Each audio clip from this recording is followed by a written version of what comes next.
Estás escuchando Fuera de Series con CJ Navas.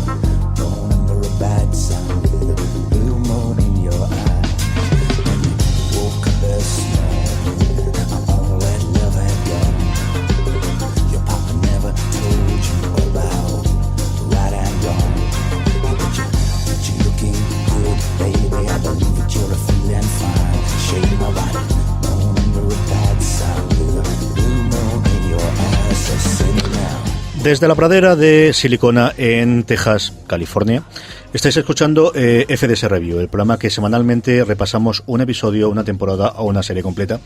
Y la idea de hoy va a ser una mezcla de estas dos últimas. Vamos a hablar de Halt and Catch Fire, vamos a hablar de la serie en completo, pero fundamentalmente de la segunda temporada que acaba de concluir. Y de la que no sabemos ahora la tercera temporada, y ahora comentaremos un poquito de cómo está el tema. Para ello tenemos aquí a don Juan Galonce, como todas las semanas. Muy buenas tardes, ¿qué tal? Y a don Roberto Pastor, que dijo cuando era Halt and Fire, yo quiero, y aquí está don Yo Roberto. tenía que pedirme esta, me la tenía que pedir. Sí, señor. Y bueno, además, esta fue la que, de una forma totalmente mayoritaria, la gente en Patreon, cuando les dije, oye, ¿de qué queréis hablar? Yo creo que un 80% aproximadamente dijeron, Halt and Catch Fire, Halt and Catch Fire, Halt and Catch Fire. Es una de las series con Mr. Robot, yo creo, de las que más he hablado este verano, al menos en los círculos nuestros, en lo que nos llega a nosotros más cerca, sobre todo esta segunda temporada.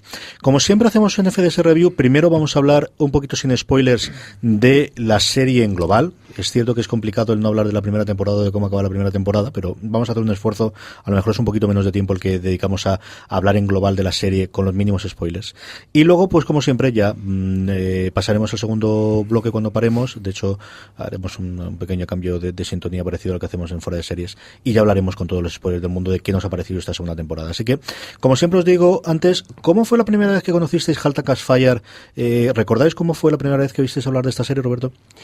Pues creo que fue a través de alguna noticia en algún blog o algo, de lo típico, la nueva serie de AMC que ya llevaba tiempo con Mad Men, Breaking Bad. Pues esta venía a ser una de las nuevas series insignias de la cadena.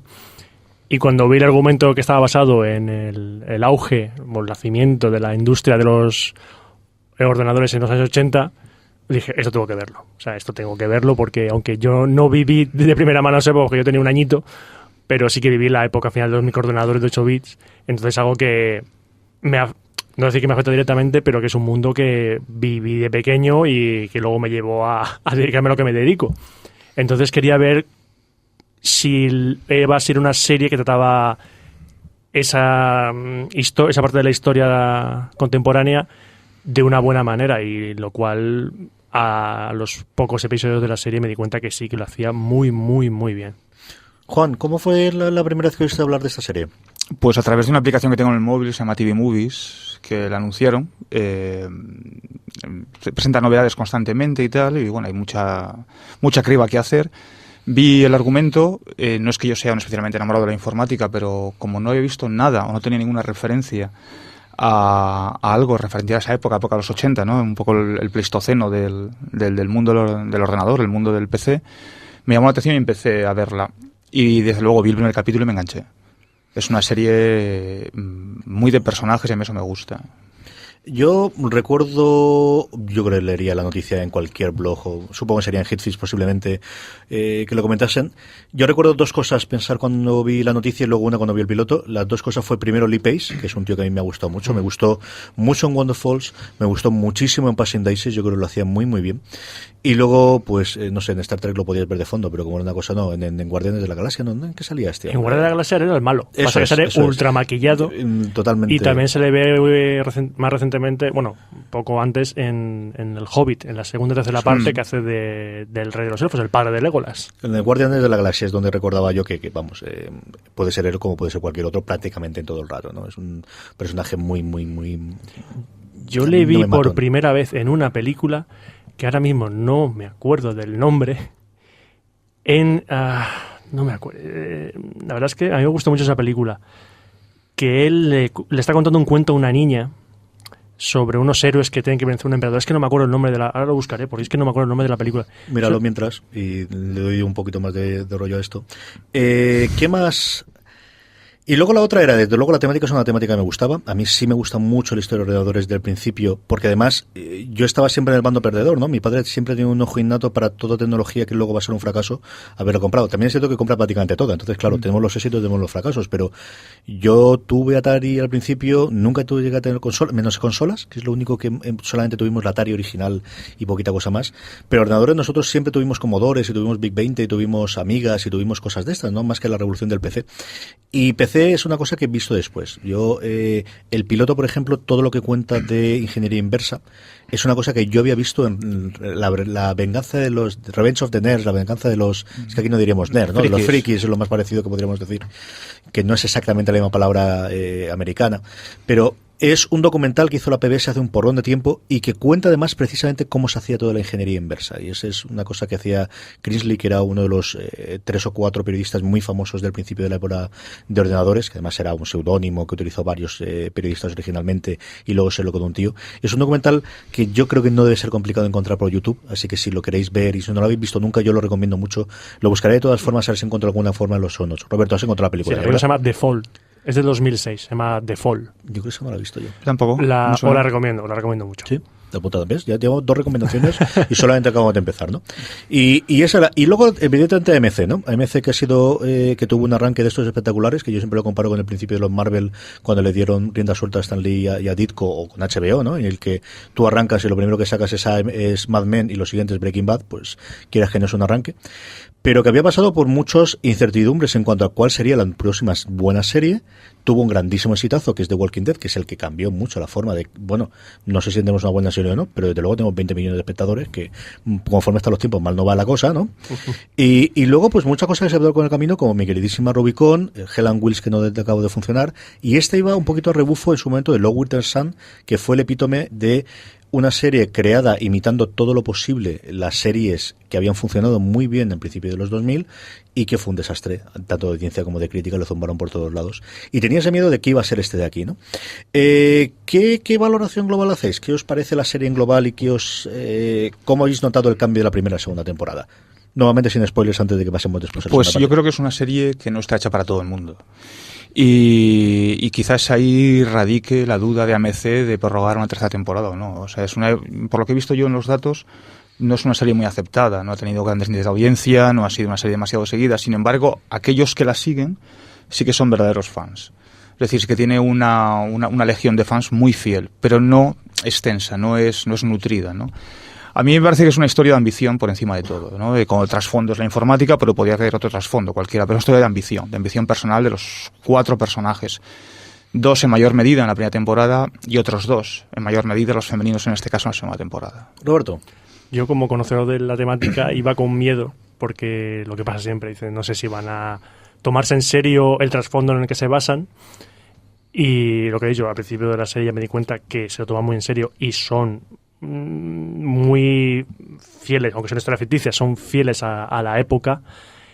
Y me gustó que esa parte quedase cubierta rápidamente, o sea, con esa parte ya no tenía miedo, pero luego vi que la historia, que es una historia de ambición, como dices tú, es muy interesante y sobre todo los personajes principales, iba a decir los 3 primero, los 4, porque la mujer del ingeniero también es genial, son 4 personajes que soportan muy bien su parte de trama. O sea, no hay un personaje que digas, ya estamos con este personaje, que se abre floja la historia. No, porque... Y además que solo son los 4, ¿eh? Porque sí, los secundarios son muy secundarios. Bueno, también está Yo creo que John Bosworth, que lo hace Tommy Haas, que es el Tommy jefe, Haas. yo creo que sí que... Es cierto que en episodios desaparece y otros episodios tienen mucho peso. Pero al final los 4 son los que sostienen la pero me gusta que el serie. personaje de Toby Haas lo ves al principio y parece ser que es el típico jefe, pero Es luego... el que tiene un cambio... Pero luego, cuando conoces más el personaje, cuando el personaje se abre al personaje de Cuando Mackenzie Davis, ves que este personaje tiene más y tiene sus propios problemas y su historia, y es interesante para ser un personaje secundario dentro de la serie. Yo creo que es una serie que siempre se habla de la grandísima ventaja del método de cable, de que haces todos los episodios de golpe y los grabas todos y los guionizas todos y los editas todos y lo haces todo y cuando ya vas a emitirlos ya los tienes todos hechos. Se habla siempre de las ventajas y de las bondades que tiene eso con respecto al sistema de 22 o 23 episodios de la cadena tradicional en abierto americana, ahora que además estamos en las 2 semanas de estrenos. Creo que esta serie tiene todos los problemas de ese método. Y es que es una serie que no sabían lo que tenían entre sí hasta que los episodios empezaron a funcionar. Creo que la primera temporada es una serie que se hace con una premisa de tenemos una historia que no se ha contado prácticamente nada, que es en el mundo de ordenadores en los años 70-80, que puede funcionar mejor o peor. Y vamos a tener un Don Draper. O sea, realmente la serie comienza de tenemos un Don Draper, una serie alrededor de personajes alrededor. Y es una serie en la que cuando lees las entrevistas o oyes las entrevistas a los creadores, ellos te cuentan, confiesan, como queréis verlo, de fuimos aprendiendo sobre la marcha. De hecho, los 2 creadores nunca habían hecho nada de televisión y AMC le puso un showrunner para enseñarles cómo iba el oficio y cómo funcionaba. Y luego lo que tuvieron es un casting espectacular. Es decir, los 5 que hemos comentado, más algún secundario de la primera temporada, más algún secundario de la segunda temporada, pero esos 4, yo ahí segmento a Bosworth porque creo que se sale cada vez que está en la esta, es espectacular, y creo que sí le han cogido muy bien el punto de Donna es capaz de hacer muchas más cosas de las que esperábamos al principio. Con Cameron podemos hacer muchas más cosas que las que esperábamos al principio, ¿no? Con Gordon podemos hacer muchísimas cosas de las que esperábamos al principio. Y Pace, que es de hecho tú entras en la página web de AMC y John McMillan sigue siendo el que aparece como primero en el quizás no tiene que ser tanto un Draper, tenemos que ver qué es lo que hacemos con él, ¿no? Y eso es algo que ellos han podido rectificarlo a partir de la segunda temporada cuando han vuelto a hacer guiones, cuando han vuelto a recrear, y por eso a mí me creo, y con esto vamos, yo creo que a parar, salvo que tengáis algún comentario, porque ya me voy a meter en spoilers ahora mismo, a mí me da mucha mala impresión de ser 2 miniseries muy ligadas con los mismos personajes de 2 temporadas, más que 2 temporadas, ¿no? Creo que son cosas muy distintas la primera de la segunda. Da la sensación de que cuando finalizan la primera temporada no tienen claro si prorrogan o no. Esa da la sensación. Entonces dejan un final, dejan una puerta abierta, lógicamente, pero también es que si hubiera acabado la temporada ahí, a nadie le hubiera escandalizado ni le hubiera sorprendido. Porque se puede cerrar la temporada con el último capítulo de la primera temporada. No, aparte, es que tú ves acabar la primera temporada y te da la sensación de que ha terminado la temporada de un personaje. Y cuando ves la segunda temporada ves que claramente que la segunda temporada está centrada en otros 2 personajes. Me cambian los 2 personajes masculinos por femeninos. Exacto. Los primeros protagonistas de la primera temporada son Joe y Gordon, pero luego la segunda son Cameron y Donna. O sea, así de claro. Como ya estamos en la delgada línea roja entre lo que separa la gente se va a cabrear y no sigamos, yo creo que vamos a pasar como siempre. Ponemos un pequeño audio para que si la gente que no haya visto la serie va rápidamente, nada, son 10 horitas de nada de primera temporada y 10 de la segunda, pues mañana 4 horas menos nos vemos aquí y podéis ser aquellos que no lo habéis visto, y los que habéis visto, pues nada, disfrutamos un poquito más con la sintonía de Halt and Fire y a la vuelta de esto estamos con vosotros.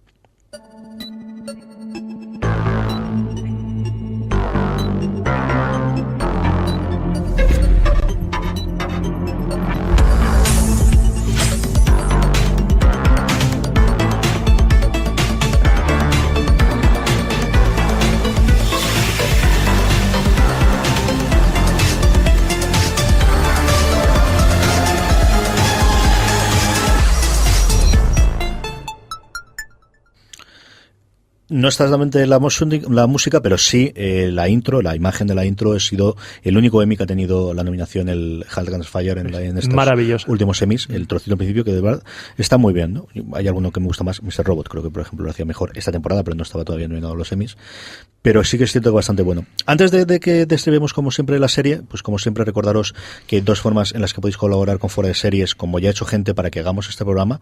La primera, muy sencilla, es entrar en Patreon, patreon.com/Fuera de Series, y ahí sumaros a toda la gente que tenemos como mecenas que apoyan semana tras semana o mes tras mes, mejor dicho, Fuera de Series y todas las cosas que hacemos, entre ellas Fuera de Series Review. Y la otra, simplemente tan sencillo como que la próxima vez que compréis en Amazon, recordar y entrar, en vez de la forma habitual que entréis, desde amazon.com, perdóname, desde fueradeseries.com/Amazon. Entréis desde fueradeseries.com/Amazon y así de cualquier compra que hagáis, una pequeña comisión la llevamos nosotros y nos permite hacer este tipo de cosas. Ahora ya sí, ¿por dónde empezamos? Hablamos de ese giro de la primera temporada, ¿no? Vamos a hacer un repaso rápido a qué os pareció la primera temporada, qué os gustó, qué os dejó de gustar y qué esperabais para esta segunda, Roberto. A mí lo primero que me llamó la atención de la primera temporada fue es que busqué paralelismos con personajes reales, y yo veía a Joe y a Gordon y estaba viendo a Jobs y a Wozniak. Me venía a la mente, evidentemente. Por la historia, aunque es una historia repetida muchas veces por el garaje. En el mundo de la historia de informática, pero veías al comercial y al ingeniero, al que se aprovechó uno que se aprovechó del otro. Pero luego, cuando vas conociendo los personajes, ves que no son tan arquetipos esos personajes, son más complejos. Y luego llega el personaje de Cameron, y cuando vi a Cameron dije, vale, Cameron es Steve Jobs. O sea, Cameron es la mezcla de Steve Jobs y Wozniak, porque tiene el perfeccionismo casi enfermizo que tenía Jobs y la capacidad de Wozniak para alcanzar esa perfección, aunque nunca estaba contento consigo mismo. Entonces, me gustó entrar en el tema de esos personajes tan complejos, a su vez metidos en tramas no placenteras para el espectador. Es decir, lo que dices tú, no es una serie para todos los públicos, pero lo que me gusta es que la parte más complicada, que es la parte de la ingeniería informática, te la explican de una manera sencilla, pero no para tontos. Eso me pasó a mí, es decir, o sea, yo no soy un informático como tú de profesión, y para mí fue fácil, es decir, fue comprensible. O sea, tú lo ves en el principio, que es el segundo episodio, el tercero, cuando están haciendo lo de ingeniería inversa en el garaje, y tú no entiendes lo que está pasando. O sea, yo no entendía lo que estaba pasando, pero ¿por qué? Porque eso ya no se hace así. A lo mejor si alguien que vive en esa época dice, pues mira, sí, pues están haciéndolo bien o no, eso es una tontería. ¿Cómo están usando ese aparato si ese aparato se construyó el año siguiente? A ese nivel no llegué, pero es perfectamente creíble todo lo que hacen en la serie. Cuando te hablan de que el ordenador, por decir que quieren construir, no cabe, sino que hace una placa pero que no ventila, entonces se puede arder el ordenador. Eso es verdad. Cuando hace un ordenador la gente se piensa que lo puede hacer en tamaño de una caja de cerillas y ya está, ¿no? Pues se tiene que ventilar de alguna manera. Y en esa época, que es cuando empezaba la informática a despuntar rápidamente, era algo crítico.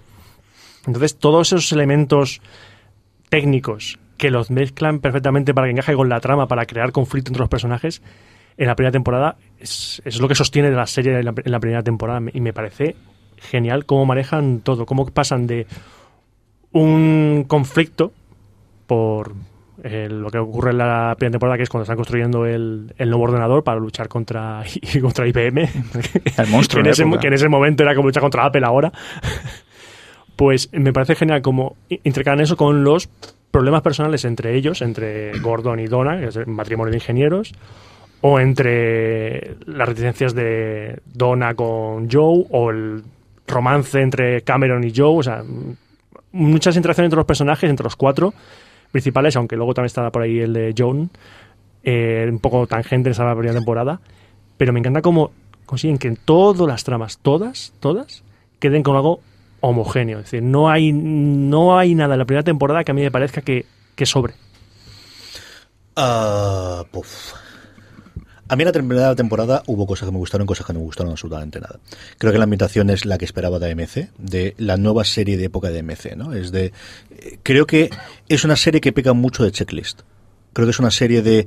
Los creadores fueron con AMC y ellos buscaban porque se iba a acabar Mad Men, y yo no sé si fue parte del pitch, no sé si fueron parte de las notas, no sé hasta qué punto lo marcó la cadena o hasta qué punto se lo automarcaron los creadores como algo nuevo, pero tú lo miras y eres una serie de época, checklist. En el que tenemos un personaje que es con un pasado oscuro, pero muy chulo, pero sabe vender, un Don Draper, tal.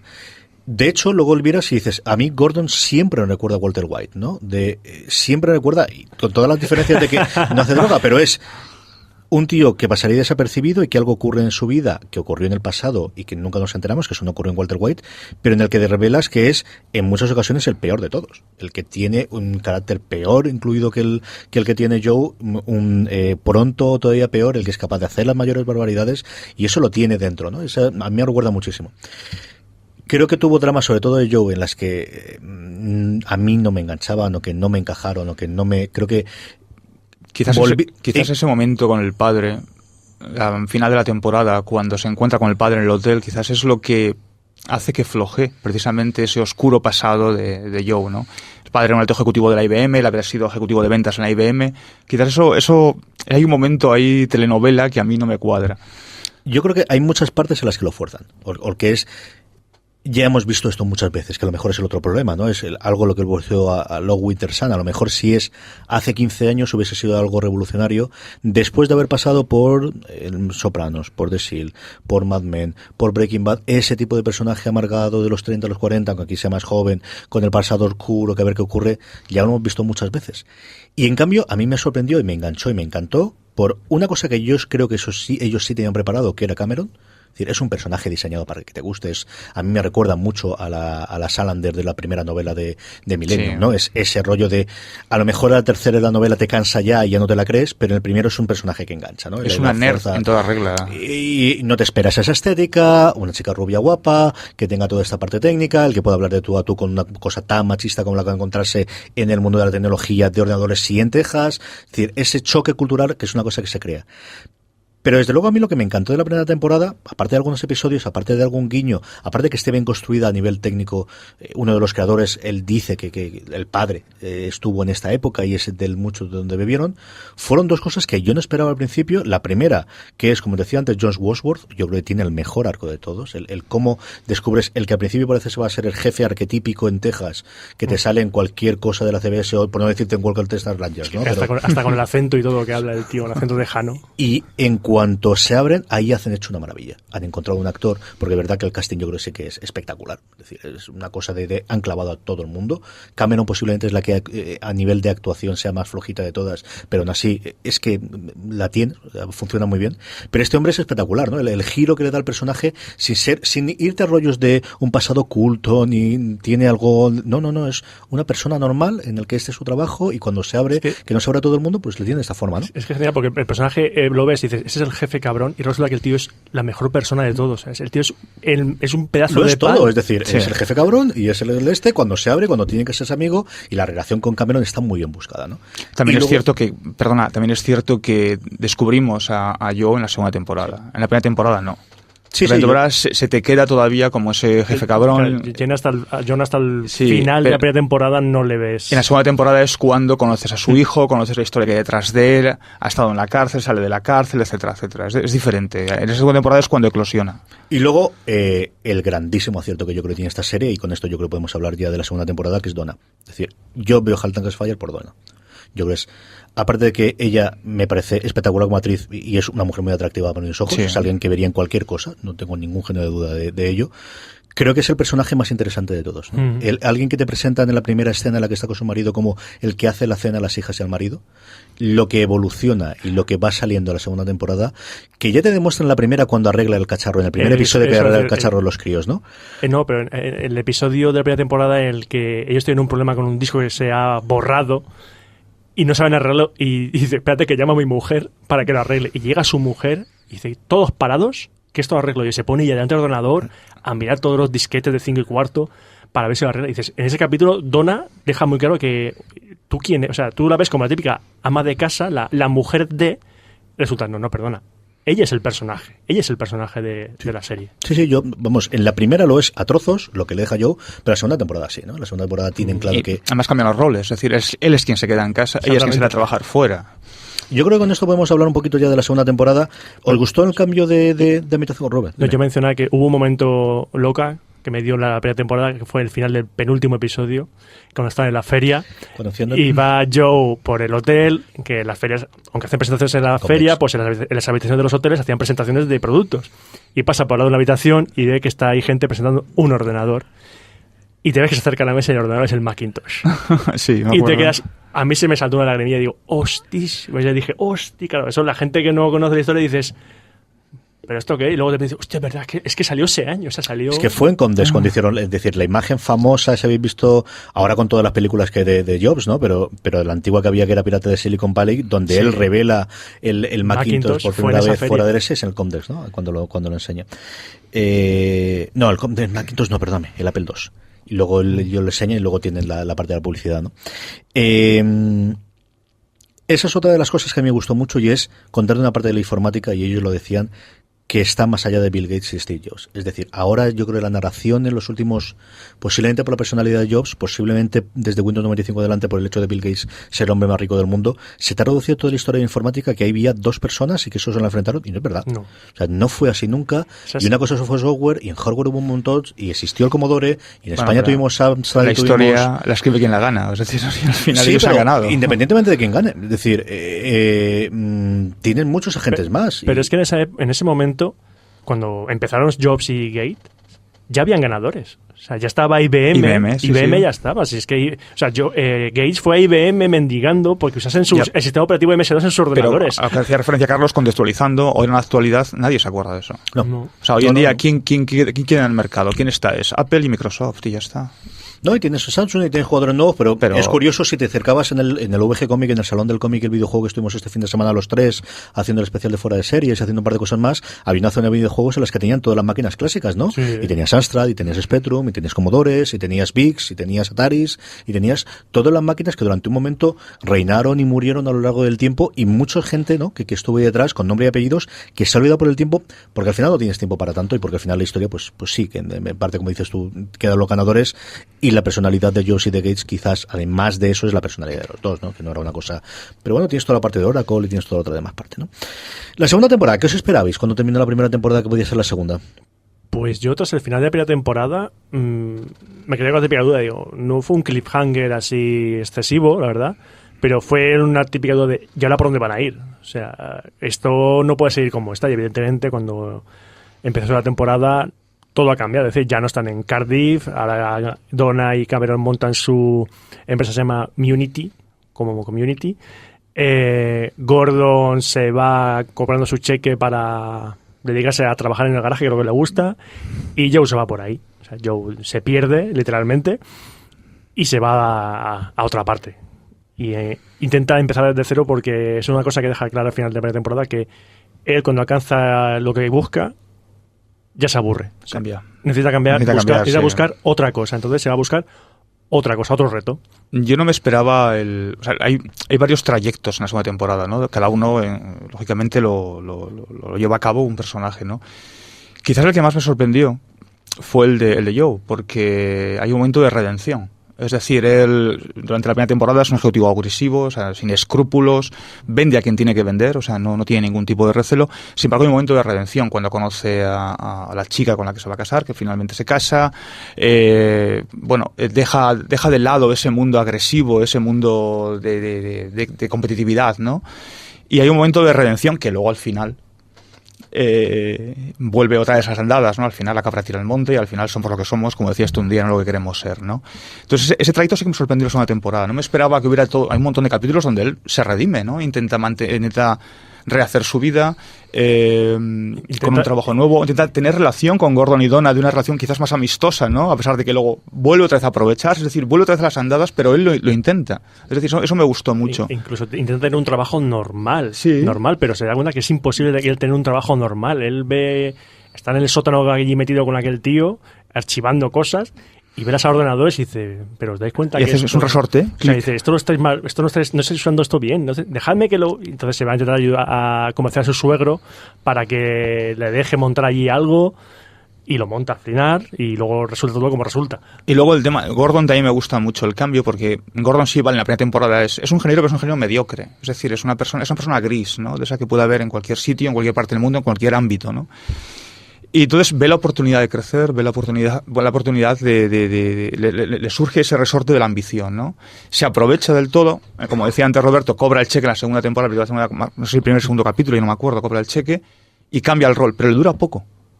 Le dura poco porque necesita estar otra vez en el alero, o sea, necesita estar otra vez en la cúspide, ¿no? Eso por un lado. Y luego, me encantan los cambios de las chicas. Vamos a después con las mujeres. Acabamos de comentar un poquito de los hombres y así hablamos con Gordon. Yo creo que Joe no le dejan ser bueno. Joe, hay un momento... Es cierto que pelín forzado, es decir, el hecho de que él vaya a dar la conferencia del final del último episodio, que la mujer le diga a él, a mí me pareció muy forzado. De tienes que ir allí para que pase esto, para que seas delante de todo el mundo marcado como la oveja negra que provocó la caída de la red que tenía Northern, y este será el problema y a partir de ahí nos mejorarán. Pero hay momentos, ¿no? Yo creo que hay varios momentos nuevamente en que peca del problema de la primera temporada para mí, el personaje de Joe.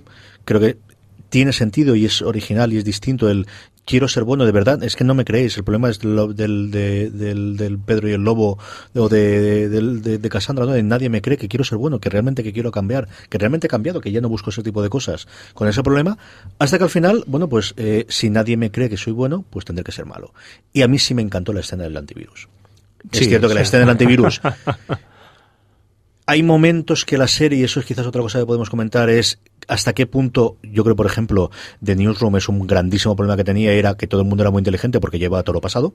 Creo que aquí logran, en general, un bastante buen equilibrio de guiños a gente que te está viendo en el 2015 en adelante y ya sabe por dónde van a ir los juegos online, por dónde van a ir las salas de chat y por dónde va a ir el antivirus, pero creo que en la segunda temporada y también en la primera, yo creo que eso en general sí es con muy poquita excepción, lo han llevado muy bien. ¿Te lo crees? Sí. Y yo me lo pero, creí. pero en la segunda temporada está más acrecentado eso porque, pongo otro ejemplo, cuando Gordon le quiere hacer la demostración a la empresa de Donna y Cameron a Joe para ver si les compra ordenador, que hacen la trampa de ordenador metido ahí a presión para que fuese otro ordenador, y Joe lo descubre.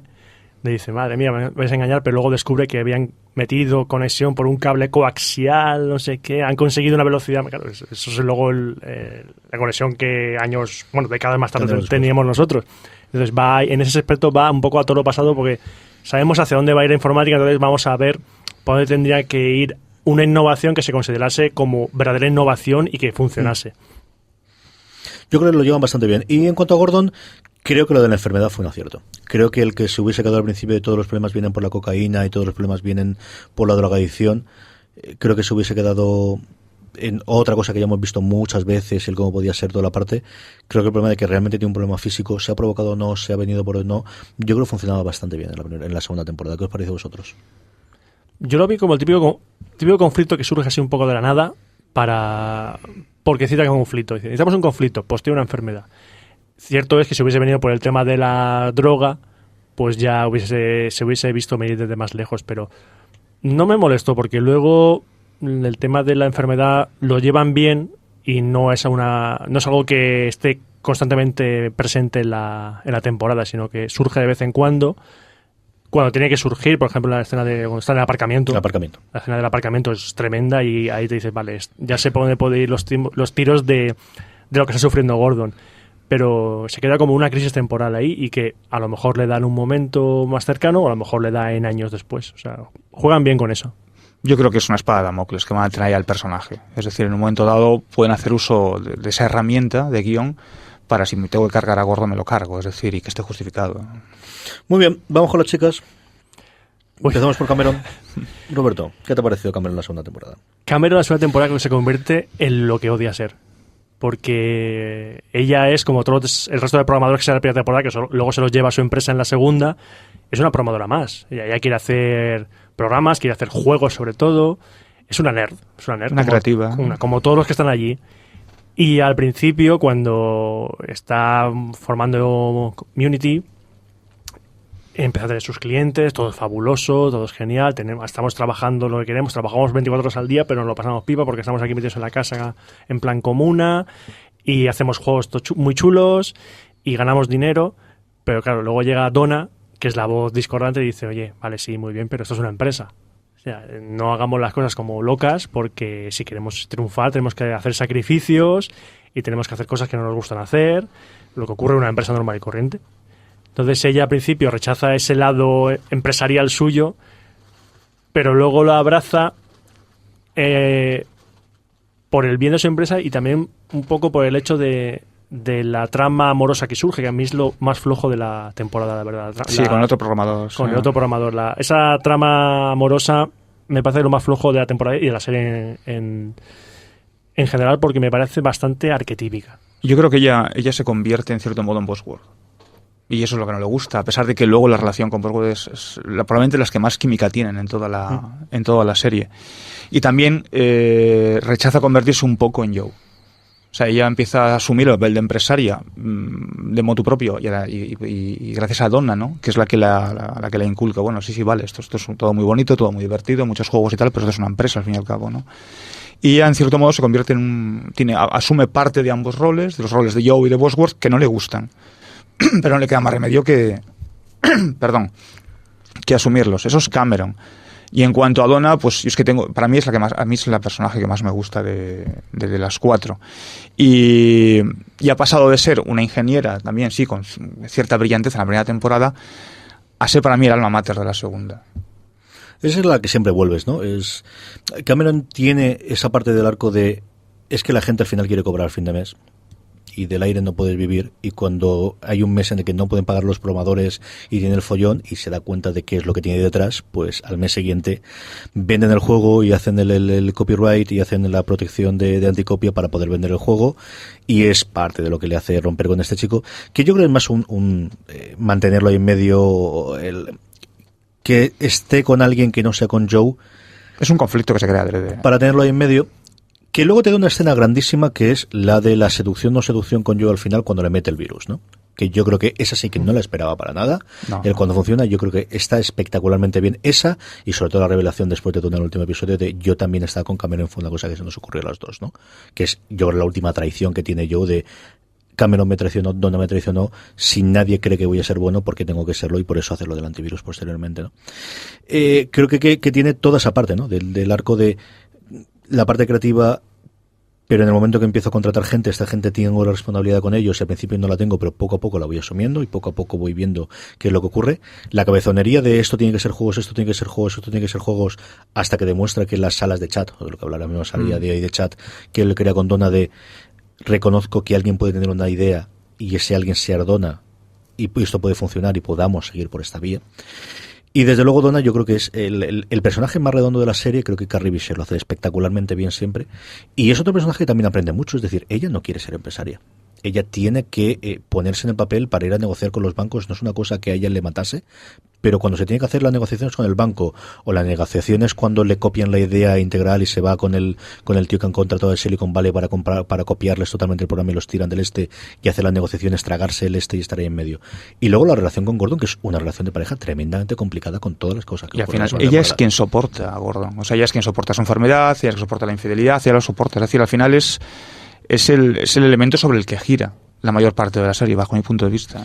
Y tiene 2 o 3 frases en el episodio final en el cual dice: mi vida no es perfecta, tengo claro que no es perfecta, esto es lo que tengo, esto es lo que soy capaz de hacer, y quiero mi matrimonio. Cuando tiene la conversación con Cameron de mi matrimonio va y no sé si le quiero, y no sé si quiero seguir adelante con el matrimonio, y no sé lo que quiero hacer. Por un lado, esa conversación es brutal. Tanto ella como yo creo que Cameron es el mejor momento que interpreta de cuando no puedo decirte nada. ¿Qué te puedo decir yo de consejos que no tengo ni idea? Lo que sí que sé es que gracias a que él estuvo contigo, yo te he conocido a ti, que es lo que quiero hacer, que al final es te quiero mucho. No tiene más que decirle, es que no puedo decir otra cosa. Te apoyo y te quiero mucho, y es como estoy. Y luego el ultimátum que le suelta a Gordon esto es una relación adulta en la que tenemos 2 hijos, en la que tenemos una empresa, en la que tú tienes esta cantidad de dinero que te ha venido, en el que yo sé qué tipo de relación tengo. Hay una parte de mí que todavía está dispuesta a luchar con estas condiciones. Y es brutal, podrías decir de la frialdad, pero lo he pensado durante 2 o 3 días y esta es la solución a la que he llegado, y a partir de ahora tú mismo, tío. De la voz de la razón. O sea, Donna tiene que dejar de un lado todos los sentimientos y hacer uso plenamente de la razón por ella, por sus hijas, por su empresa, por su marido. O sea, piensa por todos. Y si ella se derrumba, se va todo a tomar por saco. Y que no se me pase decirla, la escena del avión de los dos, cuando él le dice de tener otro crío. Y ella irse a llorar en el aseo es muy bueno. Del momento en el que te pones no dices nada, y es la grande de has visto toda la serie, te recuerdas a ella cómo habla cuando va a la clínica de planificación familiar, de sé lo que voy a hacer, pero eso no quiere decir que esté totalmente contenta ni que estoy convencido de lo que voy a hacer, pero voy a tenerlo siempre en la cabeza esto de aquí. Y basta un comentario que evidentemente sacado de contexto no tenía nada más, que él no sabe absolutamente nada de esto, y la escena de ella derrumbándose en el avión camino a California es espectacular, me pareció brutal, ¿no? ¿Quién más nos queda por ahí en medio? La mujer, la novia mujer es mujer, ya cuando acabamos esto, Sarah Wheeler, y toda la trama de los Wheeler, ¿qué os pareció? A mí James Cromwell me encanta. O sea, James Cromwell me parece desde que vi Babe, el cerrito valiente, me encanta. Y aquí hace como una especie de Joe Macmillan en su vejez. O sea, él es un empresario no tiránico, pero duro, y ve en Joe a un reflejo suyo de joven y sabe cuáles son las dudas de Joe e intenta llevarlo por el camino que quiere, aunque Joe luego no se deja. Entonces la relación entre Joe y su suegro me parece de lo mejor. Es que ahí casi la mujer está un poco de accesorio, como tratan al personaje como si fuese lo que Joe puede perder si no sigue adelante con la lucha con su suegro. Más que como una parte activa de la relación. O sea, es decir, la chica solo sale en escenas importantes cuando habla con Joe para decir llévate bien con mi padre o si esto no funciona hemos acabado. O sea, es la típica relación matrimonial en plan matrimoniada. Es decir, la relación entre ahí está más entre Joe y el padre de ella, o sea, el suegro. Es un tío súper solvente, es decir, este tío tiene una trayectoria brutal y tiene un bagaje cojonudo, es decir, pero lo que me gusta es lo que decía Roberto, lo que me gusta es que en cierto modo ignoran a la hija. Sí. O sea, es mi hija, pero bien, vale. Es mi maceta, pero bien, vale. Es mi silla, pero bien, vale. Es decir, a él realmente lo que le importa es lo que le puede plantear yo, ¿no? Y le pone constantemente a prueba, ¿no? Negándole le pone a prueba, ¿no? Y la relación que se forma entre ambos está muy bien. Es una relación que además tiene mucha química. Y hay un toma y daca constante. Los diálogos que hay son escenas muy cortas siempre entre ambos, pero los diálogos son súper potentes. Y el tema de la hija, pues bueno, yo creo que es un recurso que han utilizado para ese juego de redención al que hacía referencia antes, ni más ni menos, porque no tiene mucha trascendencia en la historia. Nunca, en una serie en la que tiene personajes tan complejos, tan de humanos, ¿no? De todos los que hemos comentado antes, te los crees que pueden ser así, que no es un arquetipo y que no es simplemente una cosa en el papel. Ese es el que menos redondo está. Ella no tiene aristas ninguna, es decir, o sea, es un personaje muy plano. Hay un pequeño trasfondo de ella, de su anterior matrimonio y tal, pero tampoco, apenas lo aumentan, es una cosa que dan así lo dicen muy de corrido y tal, pero no sabes a qué tenerte con ella, ¿no? Entonces, yo creo que ella funciona al nivel de esto es lo que yo podría hacer si desaparece del todo, tener a alguien que le quiere y que le apoya y que gracias al dinero de la familia pueda tener una solvencia. Lo que pasa es que a Joe le puede el seguir estando en el machito, ¿no? Y el de montar sus cosas y de hacer sus rollos. De si ellos en el segundo episodio se largan a California y no esperan más tiempo para presentarle la idea al suegro, ahí podían haber sido felices, ¿no? En esa parte yo creo que funciona. A mí me chirría, como os he dicho antes, la escena en la que ella le convence de que se presente allí. Además creo que no pinta absolutamente nada en ese momento, ¿no? O al menos a mí me chirría muchísimo. Yo creo que es el colofón. O sea, yo creo que está hecho adrede debido a la escena anterior, ¿no? O sea, Joe tiene que llegar allí para meter el virus, para estar en el escenario, para hacer la presentación, para hablar de Cameron delante de todo el mundo y para después estar totalmente damnificado, ¿no? Y esa parte la entiendes, ¿no? Y bueno, te da la escena después del antivirus, que de verdad me gustó muchísimo y creo que es lo mejor escena de Joe en la segunda temporada. Y luego Cromwell, a mí me gusta mucho el momento que le dice no me digas lo que soy, yo era un tío que creía en ti tanto que te di $5 millones para que comprases tu idea. El problema es que no me la quisiste vender después porque tú mismo lo saboteaste. O sea, no soy tan malo. De verdad, confié en ti, creí en ti y hasta te di $5 millones para que lo comprases de tanto que creía, ¿no? Yo creo que de esa forma sí funciona bastante bien. Más cositas. Cuando estamos grabando esto, que es 29 de septiembre del 2015, no está confirmada por parte de AMC el que existe una tercera temporada. Fue algo curioso porque en la TCA, cuando fue la hora de presentar ante los críticos americanos y canadienses, AMC renovó prácticamente todo lo que tenía en ese momento en escena, y además la primera temporada de Halt and Catch Fire la renovaron por una segunda antes de que concluyesen los episodios de la primera temporada. A día de hoy no hay nada confirmado. Yo sí os puedo decir que cuando vas al blog oficial de AMC hay entradas hechas en el blog de Halt and Catch Fire hasta hace 2 semanas. No hay nada en las últimas 2 semanas, pero hace 2 semanas todavía ponían enlaces a distintas a distintas noticias de distintos de los actores. No hay ningún actor que yo haya visto que vaya a hacer un papel protagonista en ninguna otra serie, lo cual puede ser que todavía no lo han... El primer paso normalmente antes de cancelar la serie es que liberen los actores del contrato. Tú tienes, para que ellos sigan bajo contrato y ser la primera opción para que vuelva una serie, tienes que pagarles pasta, que es lo que ocurrió, por ejemplo, muy recientemente con Aníbal, ¿no? Aníbal, las posibilidades de que le renovase una temporada nueva cayeron muchísimo el día que liberaron a Dancy y a Mikkelsen de los contratos. De hecho, Dancy a los 2 días firmó por una una serie nueva, no recuerdo en qué canal era ahora mismo, pero para ser uno de los protagonistas, ¿no? Y es cuando se vio que eso no funcionaba. Eso a día de hoy no ha ocurrido. Sí hay gente que va a hacer alguna cosa de película, por ejemplo, en la nueva de Showtime en Billionaires posiblemente sale Carrie Fisher en un episodio, pero cosas muy esporádicas. No hay nadie que hayan dicho, no, Lee Pace va a ser el protagonista de esta serie nueva de HBO, o va a salir en esta serie de Netflix, o lo que sea. No hay nada de eso. La serie queda o acaba la segunda temporada muy abierta. ¿Con qué ocurre con la tercera? ¿Qué esperáis vosotros de la tercera? ¿Cómo os gustó? Primero, el final de la segunda, ¿cómo os pareció? ¿Y qué esperáis de una tercera? ¿Tenéis ganas de ver una tercera primero? Sí, yo tengo muchas ganas. Sí. Y más que lo que dices tú, la segunda temporada acabó de manera algo más cortante que la primera, porque ves que de nuevo ves un cambio en todos los personajes, en la situación de todos los personajes hay cambios, pero ves que todos van a converger al mismo sitio, a la misma ciudad en este caso, a San Francisco. Entonces ya ves que no solo los personajes van a mover un paso adelante en su historia, sino que se mueven junto con la historia de la informática, porque ya sabemos que sí, eso estaba en Texas al principio, pero luego ya todo se fue a San Francisco sí. Y a Silicon Valley. Entonces, quiero saber qué les pasa, porque quiero ver cómo lo van a volver a juntar a todos, porque yo creo que los van a volver a juntar a todos bajo el mismo techo, por así decirlo.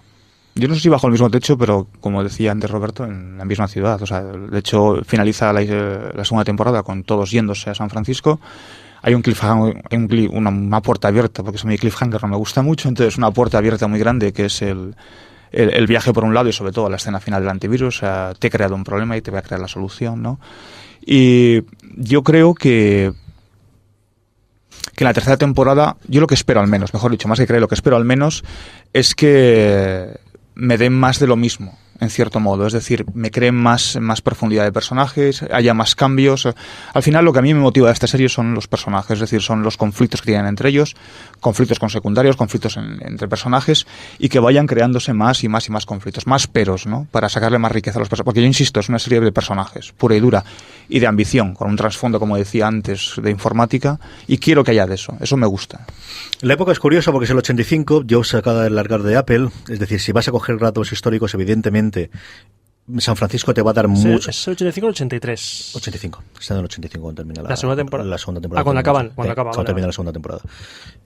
Vas a tener muchas más referencias populares y muchos más nombres conocidos, y puedes hacer mucho más cameos, mucho más guiños al estilo de lo que hacía Mad Men, por temporadas también, ¿no? Pero de dar marcas conocidas, de dar nombres de personas que ha pasado, puedes hablar de yo qué sé, puede aparecer puede aparecer un montón de gente, ¿no?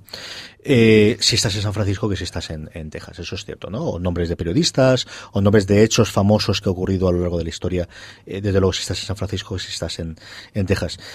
Yo creo que la tercera temporada sería la primera temporada de la serie que ellos al final han podido hacer. Es decir, yo creo que la primera es una temporada de transición, es una temporada de esto le vendimos a... Pero mejor dicho, la primera temporada es una serie de... Es una temporada de le hemos vendido a AMC una serie nueva a ver si se convierte en la nueva serie de prestigio. Eso no lo consiguió ni en eso ni en espectadores. Uno de los grandes problemas que tiene HALT, y como pasó por el principio, y que Juan ha comentado al principio, es la audiencia es paupérrima. La audiencia realmente es pues a lo que le ocurre a FX con The Americans. Son dos muy buenas series, o dos grandes series, o dos geniales series, como queréis verlo, y cada uno tendrá gustos, pero con una audiencia en el que nunca has tenido el enganche. No has tenido el enganche, ya no te hablo de The Walking Dead, pero no has tenido el arrastre de un Breaking Bad, o no has tenido el prestigio inicial y ni las necesidades de audiencia que tenía Mad Men al principio. No es la misma la AMC que presentó Mad Men, que era un canal que hacía reposiciones de cine secundario, porque los estrenos gordos lo hacía otra cadena, te os hablo de cine clásico, que una cadena a día de hoy que tiene un The Walking Dead. Los niveles mínimos para que una serie siga adelante son totalmente diferentes, no tienen nada que ver con lo que ocurría antes. Yo no sé qué ocurrirá. Yo creo que deja bien cerrada la trama. Sé que tengo más ganas de pasar tiempo con esta gente. Sé que tengo ganas de ver qué les ocurrir en San Francisco, qué son capaces de hacer, y tengo muchas ganas de ver qué es lo que puede ocurrir con las relaciones de 5 personajes, porque al final es el gran acierto, ¿no? En una serie volcada en tecnología, volcada de época, como todas las series al final, lo que te lo marca es la vivencia de los personajes, los diálogos entre ellos y el cómo se mueven ellos y hasta qué punto en determinados momentos te puedes identificar con ellos. Creo que puede ser la primera gran temporada de Joe.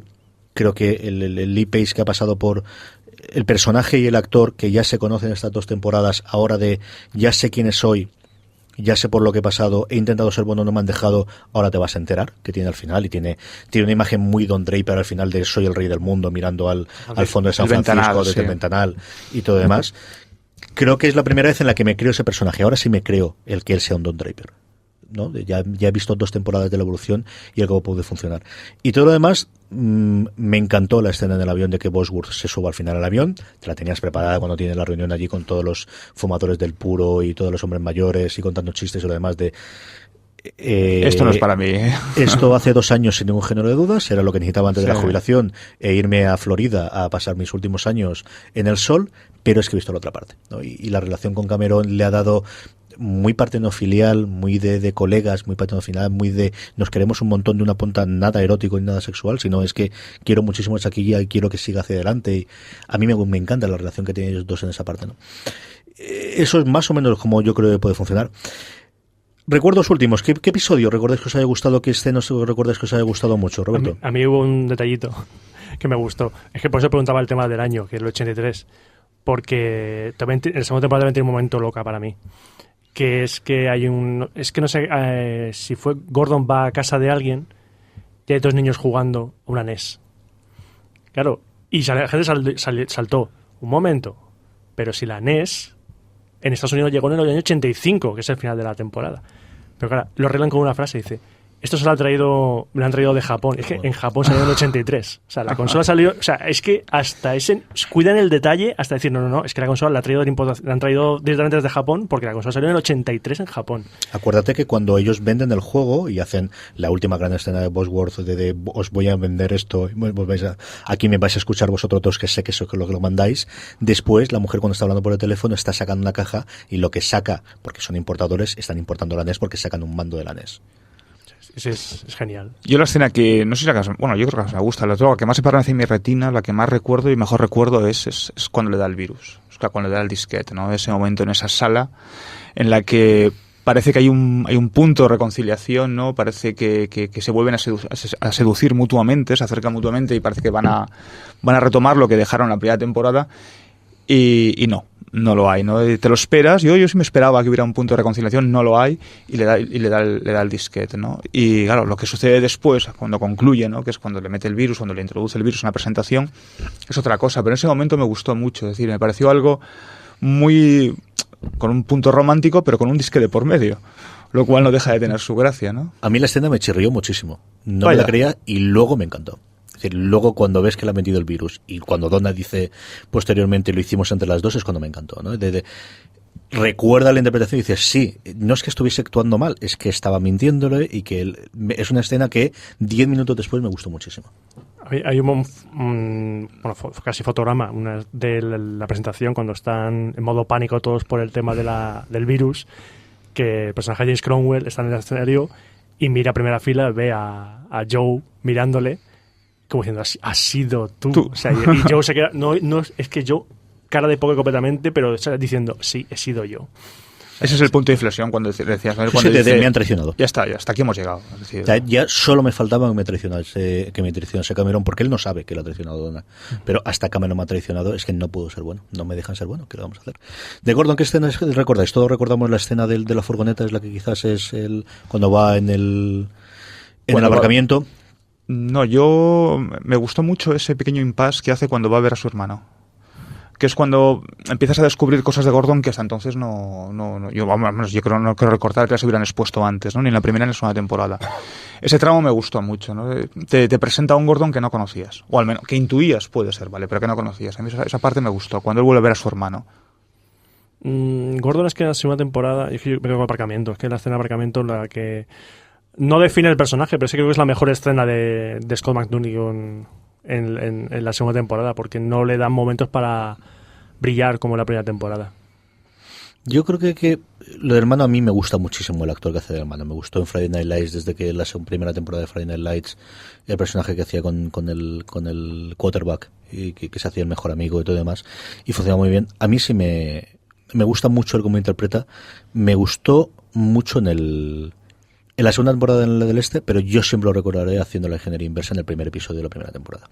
Esa es una escena que yo comenté en su momento que yo no sé si todo el mundo la entendía. Yo venía de ver, como os digo, el documental no hacía mucho tiempo de Revenge of the Nerds y te explican toda la parte que quizás ahí no te pueden contar porque no tienen tanto tiempo. Me ha venido a la mente una escena de Gordon en la primera temporada, a la que lo mencionas, que es cuando está metido en la sala y no saben cómo meter el ordenador en la caja del portátil. O sea, me refiero, en la carcasa del portátil no saben cómo meter la placa y le viene la idea a la cabeza y dice, ¿la placa se puede doblar? Dice, se puede doblar y el ordenador se va a plegar.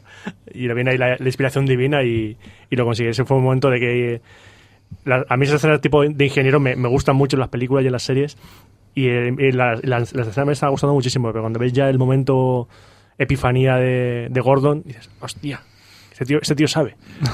A mí, algo similar a eso, cuando Cameron crea el sistema operativo que habla, y que va avanzadísimo y luego tiene que retirarlo porque es imposible con la tecnología que había entonces el poder lanzarlo. Es un arco que me gustó mucho de la primera temporada, ¿no? Muy de la parte tecnológica, pero al final de quiero poder hacer todo esto, no me deja la tecnología, tengo que hacer sacrificios, esos sacrificios comportan ya no el tiempo que has invertido sino la ilusión y que tengas un producto totalmente distinto, que es cambiamos totalmente la idea que teníamos de hacer el producto de una cosa entre todos a al final hay un jefe que decide qué es lo que hacen, ¿no? Que es algo a lo que a ella le ocurre mucho en la segunda temporada de lo hacemos todos juntos, pero al final hay que pagar las nóminas y el dinero es el dinero. Y cómo lo hacemos o cómo lo giramos, ¿no? Eso me gustó mucho también.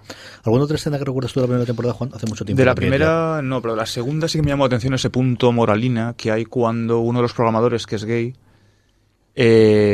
conoce a alguien por chat y resulta que le da una paliza, ¿no? Es decir, o sea, ya, bueno, es un guiño a la actualidad, ¿no? Sin duda alguna, ¿no?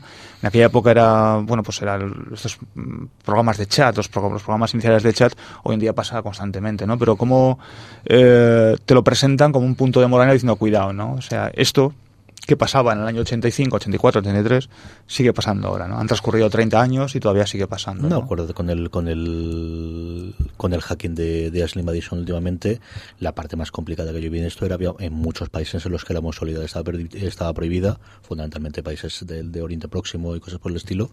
Había perfiles de gente que había utilizado a Ashley Madison para hacer eso, que tenían pánico por su vida y varios que se habían suicidado, ¿no? Que es una el otro día se suicidó un pastor protestante, me parece, en Estados Unidos.